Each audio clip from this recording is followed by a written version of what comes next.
아침을 여는 뉴스7 7월 28일 오늘의 주요 소식입니다.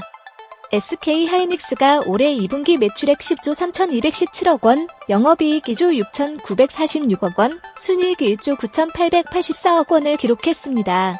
전년 동기 대비 매출액은 19.9% 늘었고 영업이익은 38.8% 증가했습니다.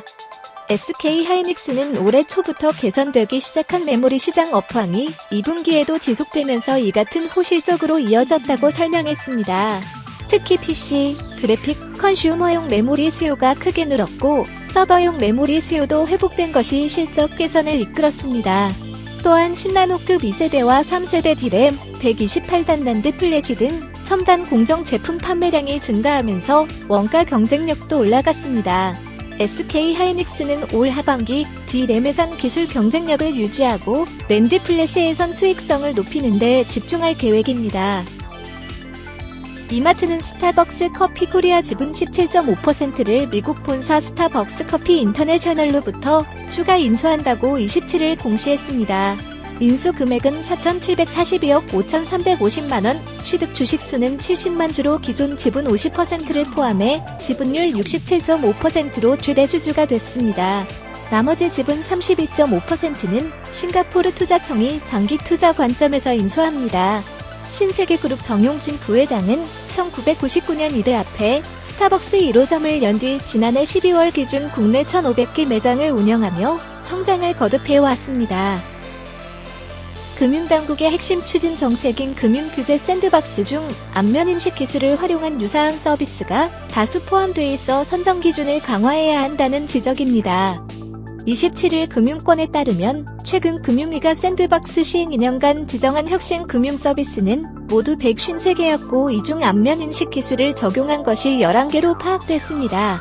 이들 서비스는 결제, 실명 확인, 계좌 개설 등 활용 방식에만 약간의 차이가 있을 뿐 모두 같은 안면인식 기술을 활용한 것으로 확인됐습니다. BNK 부산은행의 안면인식 비대면 실명 확인 서비스는 지난해 지정된 대구은행 서비스와 똑같습니다. 디즈비 대구은행의 안면인식 기술 활용 대면 실명 확인 서비스도 유사합니다. 안면인식 비대면 계좌 개설 서비스도 실정은 마찬가지입니다. 지난해 2월 KB증권과 한화투자증권이 금융실명거래법상 특례가 인정돼 혁신금융 서비스로 등록됐는데 이후 하나은행이 똑같은 서비스 명칭과 특례 내용으로 올해 4월 혁신금융으로 지정받았습니다. 사실상 혁신금융 서비스가 재탕상탕, 우려먹기 양상으로 지정되고 있는 상황에 대해 금융위 관계자는 특례를 적용받아야 하는 법과 규제를 담당하는 소관부처, 내부 부서들과 중복 문제를 해결하기 위해 논의하고 있다고 해명했습니다. NH농협생명보험이 신계약 모집 극대화를 위해 모집 채널 다각화를 준비 중입니다.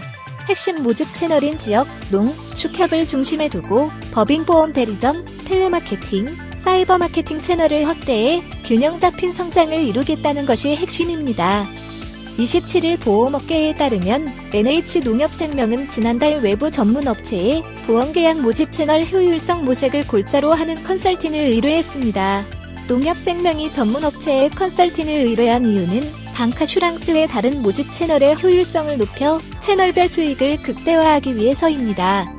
그동안 농협생명은 방카슈랑스 25%를 적용 제외 특례로 규모를 키워왔습니다. 이 룰은 은행에서 특정 보험회사의 상품을 25% 이상 판매하지 못하도록 하는 규제인데요. 농협생명은 이 규제를 받지 않고 영업해 생보험계 자산규모 기준 4위까지 치고 올라왔습니다. 농협생명 관계자는 이번 컨설팅 의뢰에 관해 방카슈랑스를 중심에 놓고 다른 채널을 확대해 신계약을 극대화하려는 것이라고 설명했습니다. 신한금융그룹이 지주사 출범 후 상반기 최대 순이익을 올린 가운데 어깨 이목이 쏠린 분기 배당 실시 여부가 불투명한 것으로 전해졌습니다. 신한금융은 2분기 배당에 대해선 정상적으로 추진할 계획이지만 코로나19 상황을 우려한 금융당국 권고에 따라 3분기 배당은 불확실하다는 입장을 내비쳤습니다. 27일 실적을 공시한 신한금융은 상반기 2조 4,438억 원 순이익을 올린 것과 함께 분기 배당 방침과 관련해 다음 달 열릴 이사회에서 결정할 것이라고 밝혔습니다. 신한금융의 분기 배당에 관심이 집중되는 것은 국내 주요 금융그룹 중 유일한 분기 배당을 실시하기 때문입니다. 분기 배당을 위해 신한금융은 지난 3월 정기주주총회에서 해당 안건을 의결해 전 금융권의 이목을 집중시켰습니다. 이와 관련해 금융감독원은 최근 신한금융과 분기 배당을 둘러싼 논의를 이어왔고, 특히 재확산세를 보이는 코로나19 여파에 따라 배당을 자제해달라는 주문을 전달한 것입니다. 반면 중간 배당은 이상이 없을 것으로 보입니다. 신한금융 관계자는 다른 그룹들과 다르게 유일한 분기 배당을 실시할 예정이기 때문에 당국에서 주의를 당부한 것으로 파악된다며, 다른 그룹들의 중간 배당에 당국이 별다른 제재를 하지 않았듯 2분기는 큰 지장이 없겠지만 3분기 실시 여부는 불확실하다고 전했습니다. 편의점들이 융밀집 지역, 주택가, 대학가 상권을 불문하고 지속된 사회적 거리두기에 폭염까지 겹쳐 경영난을 겪고 있습니다. 특히 최저임금 상승으로 인건비 부담이 커지면서 심야 영업을 접는 곳도 5곳 중 1곳이나 됩니다. 심야 영업을 하는 직원에게는 야간 수당까지 별도 지급해야 하기 때문입니다. 대다수 편의점주들은 당장 올해만이라도 버텨낼 수 있도록 실질적인 재난지원금이 지원돼야 한다고 주장하고 있습니다. 매출별로 등급을 나눠서 줄 게 아니라 점포당 매출이 떨어진 만큼 보상해야 한다는 것입니다. 제약업계 채용의 변화에 바람이 불고 있습니다. 기존 스펙, 학벌 중심의 채용 관행을 개선하고 역량 있는 우수한 인재를 선발할 수 있도록 공정성에 기반을 둔 건강한 채용 문화를 확산하겠다는 겁니다. 안국약품은 제약업계 최초로 사내 채용 전문 면접관 자격 제도를 도입했고, 제뉴원 사이언스는 사원을 공개 채용하면서 AI로 역량 검사를 실시합니다.